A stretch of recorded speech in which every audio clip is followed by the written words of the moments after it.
All right, welcome to the third review of the evening. This time, Mahjong Woods. Beautiful and relaxing nature-inspired Mahjong game. Young Jeremy got lost in the woods. He met two new friends, Mary the Fox and Tom the Hedgehog. Okay, I think they forgot to finish a sentence here. Embark on this little adventure into where Jeremy is finding his way out of the woods. Help Jeremy to pair the animals in classic Mahjong game and make him happy quicker. Ooh, that is some English right there. Yeah. Oof. That needed some proofreading. Okay, By a machine. so the Galax here is disputing that this is a Mahjong game. Is it a Mahjong solitaire game? Not the traditional kind. What is it? The tiles are... There aren't any alternate tile sets. It's just animal and nature-based designs on all the tiles. You got your dumb-looking owls. You got your slightly angry-looking foxes. You got your cute hedgehogs and stuff. You got your three different kinds of trees that sometimes I have a hard time telling apart. Three different kinds of leaves. Mushrooms. A chestnut. And traditionally, if you're playing a Mahjong tile matching game, usually there are multiple layers, and the restriction on matching tiles is if they are covered. Also, Mahjong tiles, just for awareness, when you're matching them, there are some tiles in Mahjong that are part of a set that is not just identical. Like there are the kanji for the directions, I think, that you can match any two directions or whatever.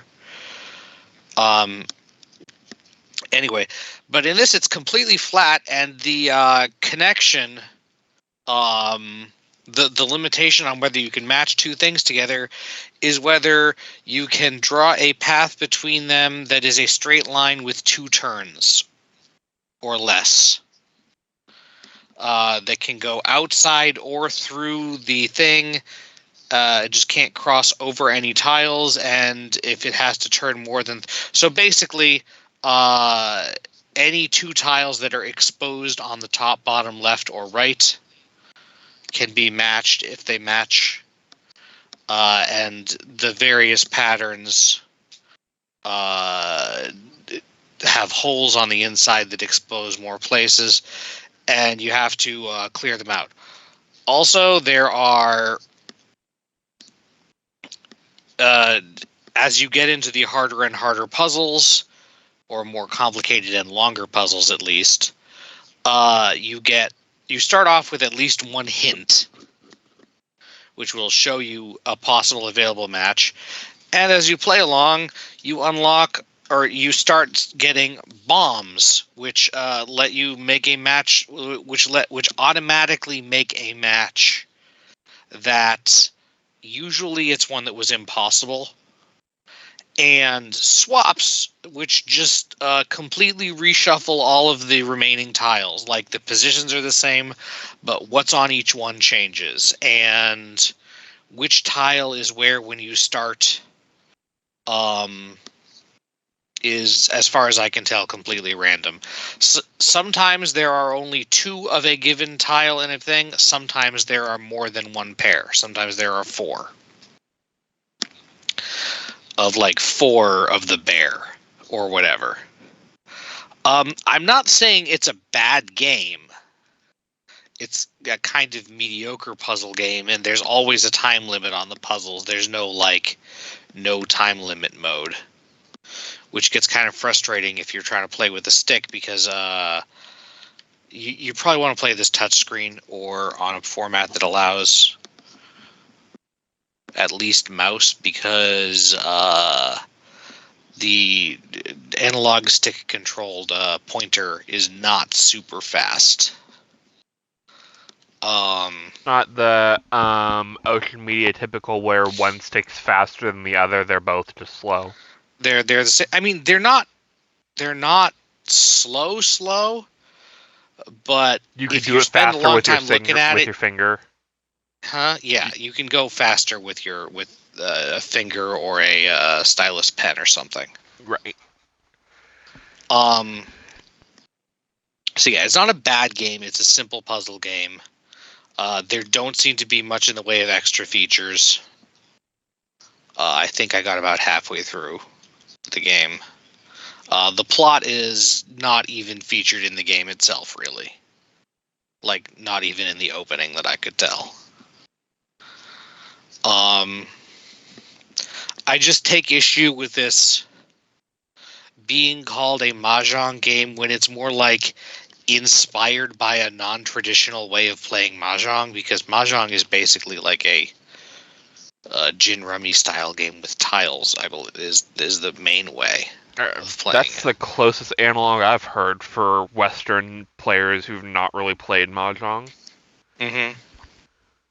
So it's just calling it that is weird to me, because it's like a couple of steps removed, and the only thing that really is the same is that it's tile matching.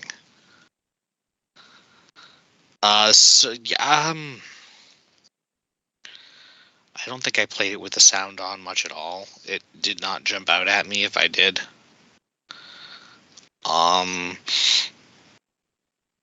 It does at least let you use, I believe, either stick and A button to confirm, which is my preferred control mechanism for this kind of game, at least, or at least allowing that.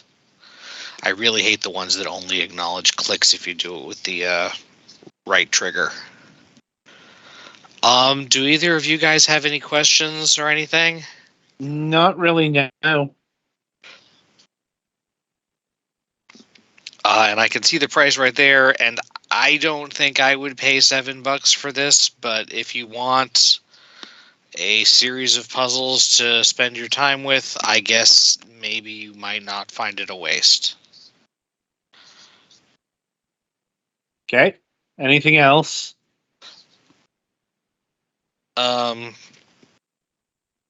Not much. I guess just for a ballpark if you want to know, the length of time you have for the puzzles starts at a bit over a minute, and at about the half to 2/3 waypoint where I am, it's like 2.5 minutes, I think. So they're not super long.